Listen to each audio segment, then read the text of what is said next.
मैं कुछ कहने ही लगा था कि इसने गधे की बात को जरा सा खींचा और दबी जुबान में बोला, 20 कदम का फासला रखकर मेरे पीछे आओ। और वो गधे को खींचते हुए आगे निकल गया। मैं समझ गया कि ये अपना ही आदमी है और यहाँ मामूर है, मगर हैरानी की बात यह थी कि इसे मेरा पता कैसे चला, इसने मुझे पहचाना कैसे। मगर ये सब कुछ हो सकता था, इसने जो कोड बोला था वही समर की हतमी दलील थी कि वो अपना ही एजेंट है। मैं फुटपाथ पर बंगले के बागीचे की दीवार के साथ लग कर रुक गया। गधे वाला किसान जब मुझसे तकरीबन 50 कदम के फासले पर पहुंचा तो मैंने फुटपाथ पर इसकी तरफ चलना शुरू किया। ये छोटी सी सड़क थी जो छोटे छोटे खूबसूरत बंगलों के आगे से गुजरती थी। इसके सामने की जानिब दरख्त और खारदार बाड़ लगी हुई थी। किसान आगे जाकर बाएं जानिब घूम गया। थोड़ी देर बाद मैं भी उधर को मुड़ गया। यहाँ नशीब था, ये कच्ची सड़क नशीब से उतरकर एक बाग की दीवार के पास जाकर ख़त्म हो गई थी। यहाँ बाग में जाने के लिए कच्ची दीवार में एक दरवाज़ा बना हुआ था जिसके पट गायब थे। किसान इस दरवाजे में से गुजरकर बाग में दाखिल हो गया। मैं 50 कदमों के फासले पर था। आहिस्ता आहिस्ता चलता मैं भी बाग में चला गया। ये बाग कोई पार्क या हमारे बाग जना जैसा नहीं था, बल्कि नाशपातियों और माल्टों का बाग था जो वीरान वीरान था। थोड़े थोड़े फासले पर दरख्त लगे थे, बीच में खुश्क घास उगी हुई थी। एक जानिब दरख्तों के पीछे कच्ची कोठरी थी जिसके बाहर एक लकड़ी की चलनी पड़ी थी। एक तरफ खुश्क शाखों का ढेर लगा था। किसान इस कोठरी के पास जाकर रुक गया। इसने गधे को एक दरख्त से बांधा, इसके आगे चारा डाला और कोठरी में चला गया। मैं भी दरख्तों में से आहिस्ता आहिस्ता गुजरता वहां आ गया और खुश्क शाखों के ढेर के पास बैठ गया। इतने में किसान कोठरी से बाहर निकला। इसके हाथ में एक फवाड़ा था। इसने मेरी तरफ देखा और बोला, फिर कभी आना, अभी यहाँ तुम्हें कोई काम नहीं मिल सकता। मैंने ताज्जुब से इसे देखा कि ये क्या कह रहा है। फौरन समझ गया कि वो हिकमत अमली से काम ले रहा है। मैंने कहा, भाई मैं बेकार हूँ, छोटे छोटे बच्चे हैं, कोई छोटा मोटा काम मिल जाए तो तुम्हें दुआ दूंगा। इसने फावड़ा एक दरख्त के पास रख दिया और इधर उधर एक गहरी निगाह डाली। फिर दरख्त की झुकी हुई खुश्क टहनी को तोड़कर इसके पत्ते झाड़ने लगे और दबी जुबान में मुझे हिदायत की कि मैं कोठरी में दाखिल हो जाऊं। मैंने ऐसा ही किया। कोठरी में कोने में चारे का ढेर लगा था। दीवार से गधे की लगाम और जेन लटक रही थी। अकवी दीवार में छत के पास हवा के लिए एक सुराख बना था। मैं चारे के ढेर के पास बैठ गया। किसान खांसता अंदर आ गया। वो मेरे पास बैठ गया और कच्चे फर्श पर उंगली से लकीरें बनाते हुए बोला, तुम बड़ी खतरनाक जगह पर ठहरे हुए हो। मैंने कहा, इसके सिवा कोई चारा नहीं था। वो उठा, चारे के ढेर के पीछे गया। ढेर में हाथ डालकर एक माचिस की डिबिया निकाल कर मुझे दी और कहा, अब फौरन यहाँ से चले जाओ। इस माचिस में तुम्हारे लिए सब कुछ मौजूद है। मेरे उठने का इंतजार किए बगैर वो बाहर निकल गया। मैं भी बाहर आ गया। वो फावड़े से एक क्यारी की मिट्टी बराबर कर रहा था। मैंने इससे कोई बात नहीं की क्योंकि मैं जानता था ऐसे मौक़ों पर ज़रूरत से ज़्यादा एक लफ्ज़ भी ज़ुबान से नहीं निकाला जाता। माचिस मैंने जेब में रख ली थी। बाग से निकलकर हुब्बाश के बंगले की तरफ चल पड़ा। इस एजेंट ने भी समर की तस्दीक कर दी थी कि मेरे लिए हुब्बाश का बंगला ख़तरनाक साबित हो सकता है। मैंने वाकई यहाँ आकर गलती की है, अब क्या करूँ।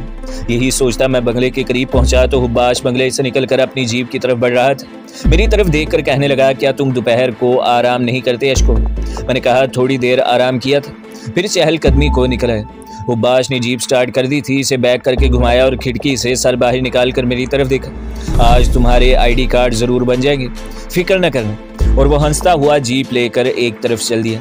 अब मुझे महसूस होने लगा कि हुब्बाश को मेरे बारे में सब कुछ मालूम नहीं है। अपने एजेंट ने महज इसलिए ख़तरे का इजहार किया है कि मुझे किसी बहरिया, बर्री या फ़िज़ाइया के अफसरान के यहाँ नहीं ठहरना चाहिए था। ये लोग मेरे लिए मुसीबत का बाइस बन सकते हैं। मैं तेज़ तेज़ कदम चलता हुआ अपने बेडरूम में आ गया। नोमाश अभी सो रही थी। मैं जल्दी से बाथरूम में गया, अंदर से चटखनी लगाई और जेब से माचिस निकाली। अंदर एक जर्द रंग का तय किया हुआ कागज़ रखा था। इसे खोला। कोड अल्फाज में सिर्फ इतना लिखा था, मेन ब्लूवार्ड हेब्रोन इंटरसेक्शन।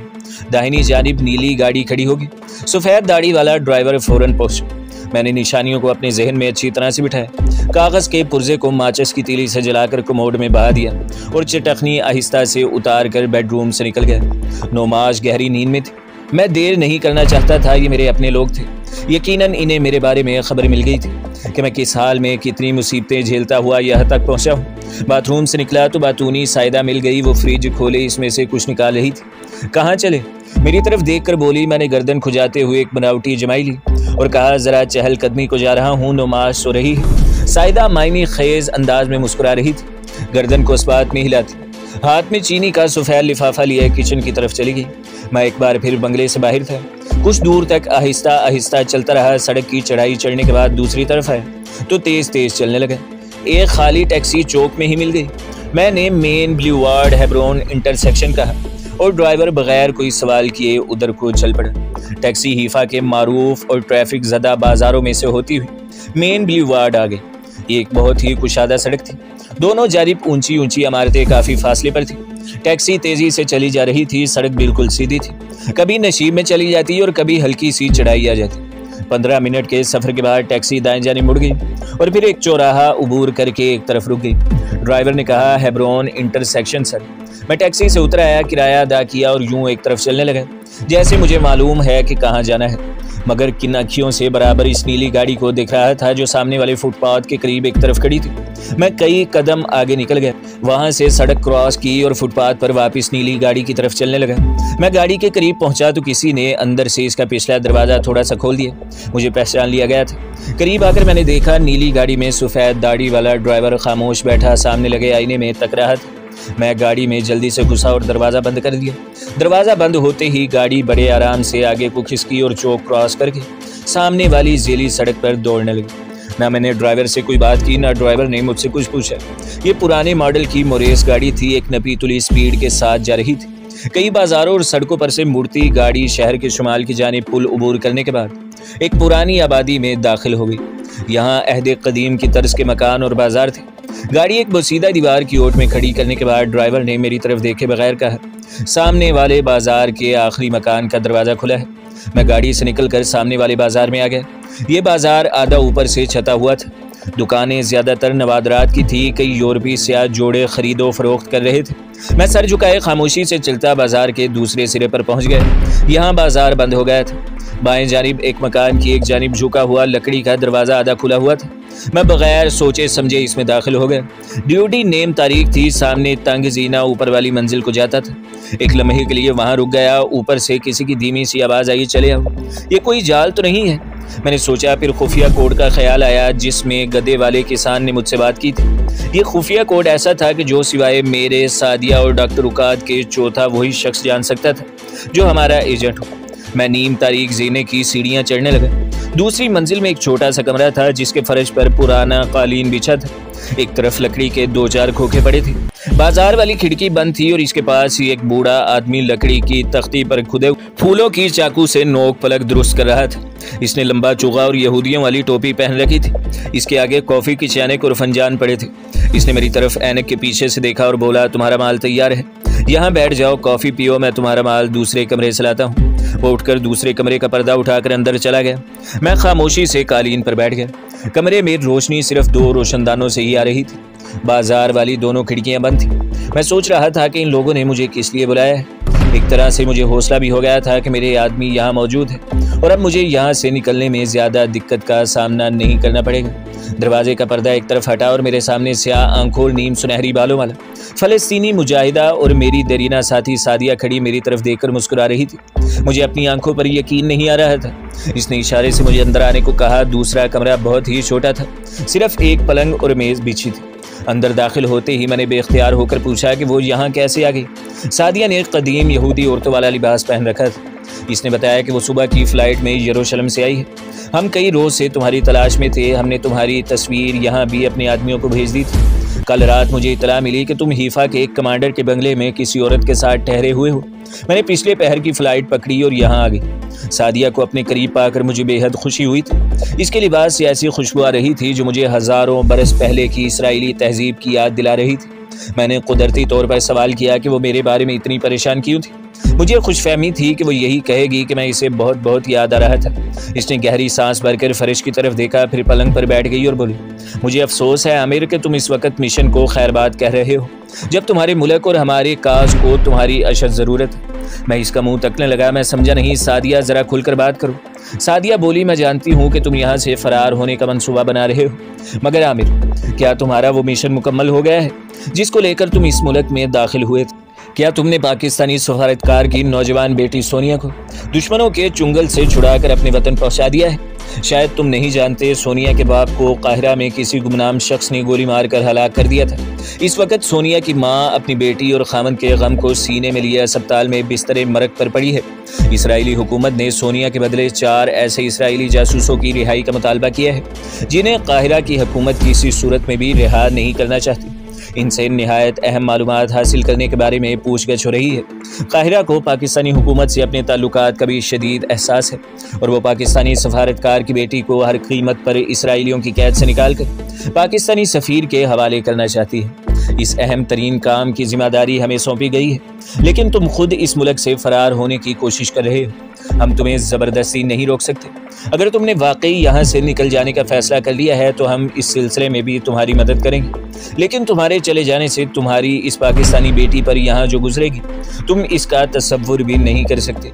अभी तक तो इसराइल की काहिरा गवर्नमेंट से गुफ्तो शनीद जारी है। जो ही ये नाकाम हुई, इसराइली सोनिया पर शर्मनाक तशद्दुद का सिलसिला शुरू कर देगा और इसकी कटी फटी लाश ही वापस काहिरा जाएगी। सादिया की बातों से मेरा खून खोल उठा। मैं कुछ कहने ही वाला था कि सादिया बोली, ये काम हमारे आदमी भी कर सकते थे, लेकिन इस वक्त सूरत हाल ये है कि गोलान की पहाड़ियों पर इसराइली कब्जे के बाद शाम और मिस्र में शदीद इख्तलाफात पैदा हो गए हैं और शाम के वो कमांडोज जो इसराइल में खुफिया तौर पर बरसरे पैकार है, मिस्र की खातिर ये मिशन अपने हाथों में लेने को तैयार नहीं। हमारे कमांडोज की ज़्यादा तादाद सहरा सीना में इसराइलियों की रेशा दवानियों का मुकाबला कर रही है। बाकी हम यहाँ जो चंद एक एजेंट हैं, इनमें से एक भी कमांडो नहीं है और फिर इस मिशन में तुम्हारे वतन पाक की इज्जत और हुर्मत भी वाबस्ता है। अगर तुम किसी तरह पाकिस्तानी सफारतकार की बेटी सोनिया को इसराइल के पंजाए इस्तबदाद से निकाल कर ले गए तो ज़रा सोचो तुम्हारे मुल्क की किस कदर नेकनामी होगी और एक ऐसी माँ को नई जिंदगी भी मिल जाएगी जो अपनी बेटी के गम में इस वक्त काहिरा के अस्पताल में पड़ी है। मैंने सादिया का हाथ अपने हाथ में लेकर अपनी आंखों से लगाया और कहा, सादिया, इससे ज़्यादा सुनने की मुझ में ताकत नहीं। खुदा के लिए खामोश हो जाओ। सुनो, मैं अपने वतन पाक और तुम्हारी मोहब्बत की कसम खाकर अहद करता हूँ कि जब तक सोनिया को इसराइलियों के कब्जे से छुड़ाकर काहिरा नहीं पहुँचा लेता, चैन से नहीं बैठूंगा। सादिया खुश भी हुई और कुछ शर्मा भी गई। शर्माई वो इसलिए कि मैंने इसकी मोहब्बत की भी कसम खाई थी। इसने मेरे कंधे पर हाथ रखकर कहा, आमिर, मुझे तुमसे यही उम्मीद थी। अब हमें यकीन है कि सोनिया की जिंदगी और इज्जत बच जाएगी, क्योंकि तुम एक बहादुर और तजर्बेकार कमांडो हो। तुम इसे मौत के मुंह से निकाल लाओगे। मैंने सादिया से पूछा कि क्या इसे मालूम है सोनिया को इसराइली इंटेलिजेंस ने कहाँ कैद किया हुआ है। सादिया ने जवाब दिया, हमने इस सिलसिले में अपने ज़राए से जो मुसद्दक़ा इतलात हासिल की हैं, इनके मुताबिक सोनिया को भारत के मालदीव जज़ायर में से किसी एक जजीरे में रखा गया है। तुम भी जानते होगे कि इसराइल के भारत के साथ गहरे दोस्ताना रवाबत है और दोनों मुल्क अपने मुश्तरका दुश्मन यानी तुम्हारे वतन पाकिस्तान के खिलाफ किसी भी कार्रवाई में एक दूसरे के साथ होते हैं। चुनाचा इस मसले में भी भारत ने इसराइली हुकूमत से ताउन करते हुए मालदीव का चारों तरफ से समंदर में घिरा हुआ एक छोटा सा जजीरा मुकम्मल तौर पर इसके हवाले कर दिया है। इस जजीरे पर इसराइल ने अपनी सिक्योरिटी गार्ड मुतय्यन कर रखी। जजीरे के इर्द गिर्द कोस्टल गार्ड के ट्रायलर भी गश्त करते रहते हैं और इनकी साहिल पर चौकियाँ भी हैं, लेकिन जजीरे के अंदर इसराइली हुकूमत का नज़्म नसक चलता है। वहाँ खारदार ताले लगाकर उन्होंने एक छोटा सा कैदी कैंप बना रखा है, जहाँ इसराइली हिज़्ब इख्तलाफ के ऐसे सियासी मुखालिफ भी कैदोबंद की सऊबतें बर्दाश्त कर रहे हैं, जिनके बारे में इसराइली हुकूमत ने यह ऐलान कर रखा है कि वो जला वतन होने के बाद अपनी मर्जी से अर्जेंटाइन या स्विट्ज़रलैंड चले गए हैं, लेकिन हकीकत में वो मालदीव के इस जहन्नमी जजीरे में मौत से बरतर ज़िंदगी गुजार रहे हैं। सोनिया भी इस कैंप के किसी तहखाने में कैद है। मैंने सादिया की बात काटते हुए सवाल किया कि वहाँ तक पहुँचने के लिए मुझे कौन से ज़राए इस्तेमाल करने होंगे। सादिया बोली, अगर तुम किसी तरह बहरी जहाज़ में सवार होकर मालदीव के जज़ायर तक पहुँच भी गए तो तुम्हारे लिए इस इसराइली जजीरे तक पहुँचना नामुमकिन होगा और हो सकता है अगर तुम पहुँच भी जाओ तो तुम्हें बहुत सा वक्त लग जाए और वक्त अब हमारे पास नहीं है। इसके अलावा इस गुमनाम इसराइली जजीरे पर किसी भी अजनबी शख्स को दाखिल होने की इजाज़त नहीं है। इस जजीरे के बारे में ऐसी इतलात भी हमें मिली हैं कि यहूदियों ने भारत की मदद से वहाँ एक खुफिया एटमी प्लांट लगा रखा है, जहाँ यूरेनियम पर किसी इंतहाई ताकतवर और मोहलिक तरीन तवानाई के हसूल के लिए तजर्बे हो रहे हैं। लेकिन तुम्हें सिर्फ सोनिया को वहाँ से निकालना है। तुम्हें एक आसानी ये भी है कि तुम खुद इस वज़ीर आज़म के रहने वाले हो और जनूबी भारत की ज़ुबान तामल बड़ी रवानी से बोल लेते हो। मैं गहरी सोच में था। सादिया ने कहा, क्या तुम ज़हनी तौर पर इस मिशन के लिए तैयार हो आमिर? अगर तुम्हारे दिल में ज़रा सी भी हिचकिचाहट हो तो तुम इस मिशन से दस्तबरदार भी हो सकते हो। तुम्हें कोई कुछ नहीं कहेगा। मैंने आहिनी अज़म के साथ कहा कि मैं अपने वतन पाक की बेटी की खातिर अपनी जान भी कुर्बान कर सकता हूँ, और मैं ये भी तुम्हें बता दूंगा कि मेरे जैसा कमांडो जब वतन पर जान कुर्बान करता है तो इसका मिशन मुकम्मल हो चुका होता है। सादिया बहुत खुश हुई। वो पहले ही पाकिस्तानी फ़ौज के जियालों की बहादुरी और ख़ास तौर पर पाकिस्तानी कमांडोज़ की जुर्रत और दिलेरी से बेहद मुतासिर थी। जब मैंने इससे इस्तफसार किया कि मैं किस तरीके से मालदीव के इसराइली जजीरे तक पहुँचने में कामयाब हो सकता हूँ, तो इसने कहा इस ज़मन में भी हमने पूरी मालूमात हासिल कर ली हैं। इन मालूमात के मुताबिक यहाँ हीफा के एक फ़ौजी एयरपोर्ट से महीने में एक बार एक सिप्लाई कार्गो तैयारा इसराइल के मालदीवी जजीरे में जाता है। ये फ़ौजी कार्गो तैयारा होता है। इसमें वहाँ की यहूदी सिक्योरिटी फोर्स और कैदी कैंप के मुलाजमों के लिए रसद खुराक, कपड़े, जैतून का तेल, खुश्क और ताज़ा फल और यहाँ की ख़ास सब्जियाँ ले जाई जाती हैं। अगर तुम किसी तरह इस कार्गो तैयारे में सवार होने में कामयाब हो जाओ तो तुम ऐन दुश्मन के पेट के अंदर पहुँच जाओगे, क्योंकि ये इसराइली कार्गो तैयारा इसराइली जजीरे में ही जाकर उतरता है और फिर वहीं से अगली रात सिक्योरिटी फोर्स के इन अफसरों की बीवियों को लेकर वापस आ जाता है, जो वहाँ एक माँ अपने खामदों के साथ गुजारने के लिए गई होती हैं। मैंने कहा कि मैं इस तैयारे में कैसे सवार हो सकूंगा, वहाँ तो ज़बरदस्त पहरा होता है। सादिया कहने लगी इसका भी हमने इंतज़ाम कर लिया है, और वह ये है कि हमारे 2 एजेंट जो यहाँ यहूदी ठेकेदार बनकर रह रहे हैं इस बात की कोशिश में हैं कि भारी रिश्वत देकर असली यहूदी ठेकेदार को राज़ी किया जाए कि इस बार हमें भी कुछ खुश्क मेवे सप्लाई करने का ऑर्डर दिया जाए। हमारे एजेंट चूँकि यहाँ बाकायदा फ़ौज की खुराक सप्लाई करने का कारोबार करते हैं, इसलिए इन पर कोई शक भी नहीं कर सकता। हमारा असल मकसद क्या है, मुझे यकीन है कि रिश्वत से हमारा काम निकल आएगा। ये कौम रिश्वत की दीवानी है। मैंने कुछ मुतहैयर होकर पूछा कि खुश्क मेवाजात की सप्लाई से मेरे मिशन का क्या ताल्लुक़ हो सकता है। सादिया मुस्कुराई। इसके दांत आज भी मोतियों जैसे दिलकश और खूबसूरत थे। कहने लगी ताल्लुक़ ये है कि जब हमें खुश्क मेवा सप्लाई करने का ऑर्डर मिल गया तो खुश्क मेवाजात की 5 पेटियाँ होंगी, जिनमें से एक पेटी में खुश्क मेवाजात की जगह तुम बंद होगे। मैं अपनी जगह से उछल सा गया। ये कैसे मुमकिन है सादिया? मेरा मतलब है कि मैं लकड़ी के बक्स में बंद होकर जज़ायर मालदीव तक का तवील सफ़र कैसे तय कर सकूं? सादिया कहने लगी हीफा से मालदीव के इसराइली जजीरे तक का हवाई सफ़र वैसे तो 10 घंटों का है, मगर कार्गो तैयारे की रफ्तार कम होती है, इसलिए तुम्हें सिर्फ 12 घंटे बक्स के अंदर बंद रहना होगा। मगर बक्स में तुम्हारे आराम का पूरा बंदोबस्त होगा। तुम्हें ताज़ा हवा भी आती रहेगी, तुम्हारे लिए अंदर मशरूब होगा, सैंडविचेस भी होंगे। बस तुम्हें 12 घंटे बिल्कुल सीधा लेटे रहना होगा। मुझे यकीन है कि तुम्हारे जैसे कमांडोज के लिए ये कोई ख़ास मुश्किल काम नहीं है। क्या ख्याल है तुम्हारा? मैं कैसे इनकार कर सकता था? मुझे इनकार करना भी नहीं चाहिए था, और मैं इनकार करना भी नहीं चाहता था। मैंने पुरज़म अंदाज में हामी भरी और कहा कि अपने वतन पाक की इज़्ज़त की खातिर अगर मुझे हमेशा के लिए कब्र में भी लेटना पड़े तो मैं इसे अपनी खुशकिस्मती समझूंगा। सादिया ने इत्मीनान का सांस लिया और इसका चेहरा खुशी और फ़ख्र से दमक उठा। आमिर, मुझे तुमसे यही तवक्को थी। अब मैं तुम्हें कुछ ज़रूरी हिदायत देना चाहती हूँ। पहली बात तो यह है कि तुम जिस जगह ठहरे हुए हो वहाँ से तुम्हें फ़ौरन निकल कर यहाँ आ जाना होगा। मैं हैरान हूँ कि अभी तक कमांडर हुबाश को तुम्हारे बारे में इतलात क्यों नहीं मिल सकी। तुम्हारी तस्वीर तो बहरिया, फ़िज़ाइया और आर्मी के तमाम दफातर में गर्दिश कर रही है। मैं चाहती हूँ कि तुम अब इसी जगह रह जाओ और वापस मत जाओ, क्योंकि इसी जगह से तुम्हारा मालदीव तक का सफ़र शुरू होगा।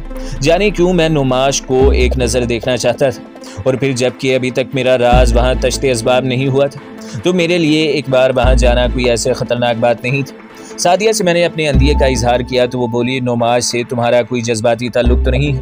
मैंने सादिया की आंखों में आंखें डाल दी और कहा, इस मुल्क में दाखिल होने के बाद अगर किसी औरत से मेरा जज्बाती ताल्लुक़ हो सकता है तो वो सिर्फ तुम हो सादिया, दूसरी कोई औरत नहीं है। बात यह है कि नुमाश ने सिर्फ मेरी खातिर अपना घर बार छोड़ दिया है।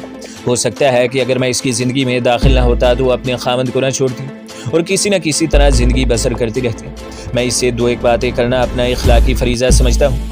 सादिया ने एक पल के लिए खामोशी इख्तियार कर ली, फिर अपने लंबे कुर्ते की जेब से एक छोटा सा जर्मन ऑटोमेटिक पिस्तौल निकाल कर मुझे दिया और कहा, इसका चैम्बर लोड है, इसे अपने पास रखो, मैं तुम्हें इसी जगह मिलूंगी। शान नशीन में बाहर जो बूढ़ा बैठा है वो हमारा ही आदमी है, इसका नाम चेकाश है। वो नवादरात की मुरम्मत और इन पर रंगो रोगन का काम करता है। तुम कब वापस आओगे? मैंने पिस्तौल अपने लंबे कुर्ते की जेब में रख लिया और कहा, शाम तक वापस आ जाऊंगा। सादिया कहने लगी, दिल नहीं मानता कि तुम जाओ, वहाँ किसी भी वक्त कुछ भी हो सकता है, लेकिन तुम इसरार कर रहे हो तो मैं यही कहूँगी कि अपनी हिफाजत करना। जब तक तुम वापस नहीं आओगे मुझे फिक्र लगी रहेगी। जिस नीली गाड़ी में तुम आए हो इसमें वापस जाना। ये गाड़ी तुम्हें हेब्रोन इंटरसेक्शन पर उतार देगी ड्राइवर से कह देना कि वो 1 घंटे बाद इसी जगह वापस आ जाए, मगर तुम्हें 1 घंटे से ज़्यादा कमांडर हुबाश के बंगले पर नहीं ठहरना होगा। मैंने सादिया को तसल्ली दी कि 1 घंटे के अंदर अंदर मैं इसके पास होऊंगा। इसने आहिस्ता से कहा, अब तुम जा सकते हो। मैं खामोशी से पर्दा उठाकर शानशीन में आ गया। बूढ़ा चेकाश किसी तरह अपने काम में मुनहक खिड़की के पास कालीन पर बैठा था। इसने मेरी तरफ आंख उठाकर देखने की भी जहमत गवारा न की। मैं नीम तारीख जीने से उतरकर छिते हुए बाजार में आ गया। बाजार में इसी तरह रौनक थी, दुकानों पर रश था। ये बाजार नवादरात की फरोख्त के लिए मखसूस था। कोई दुकान ऐसी न थी जिस पर सियाहों की भीड़ न लगी हो। मैं अपने ध्यान में बाजार में से गुजरता गया। बाहर बोसीदा दीवार के पास नीली गाड़ी इसी तरह खड़ी थी।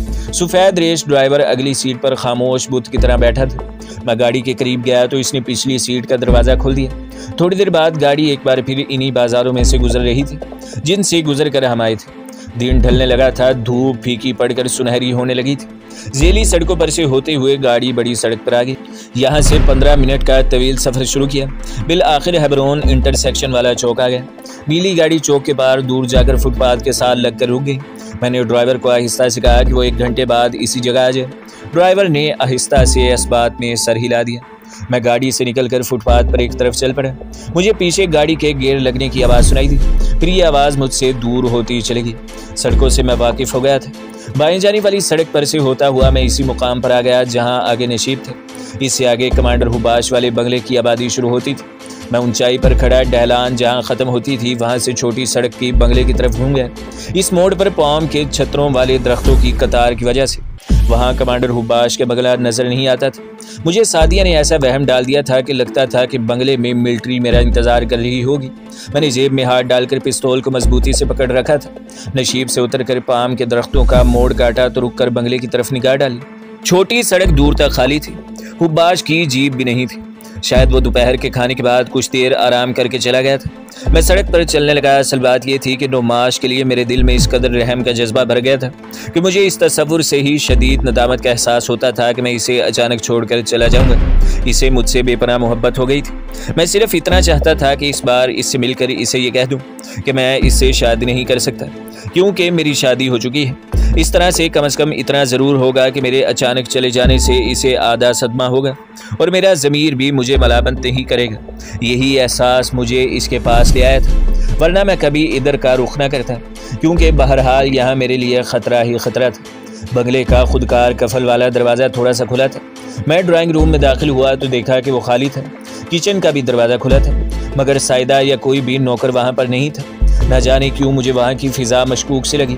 मेरी छठी ही से एकदम बेदार हो गई। मुझे साइदा की बातें करने की आवाज़ सुनाई दी। ये आवाज़ हमारे वाले बेडरूम से आ रही थी। मैं इस तरफ आहिस्ता आहिस्ता कदम उठाता बढ़ा। बेडरूम का दरवाज़ा बंद था। साइदा की आवाज़ आ रही थी। वो कह रही थी, मुझे खुद भी यकीन नहीं आता नौमाश मगर हुबाश गलत बात नहीं कह सकता। इसने पूरी तहकीक के बाद ये फ़ोन किया है। तो दोस्तों, अगली किस्त देखने के लिए हमारे चैनल को सब्सक्राइब करें, वीडियो को लाइक करें और बेल के आइकन को भी दबा दें ताकि हर जो आने वाली वीडियो है वो आपको सबसे पहले मिलती रहे।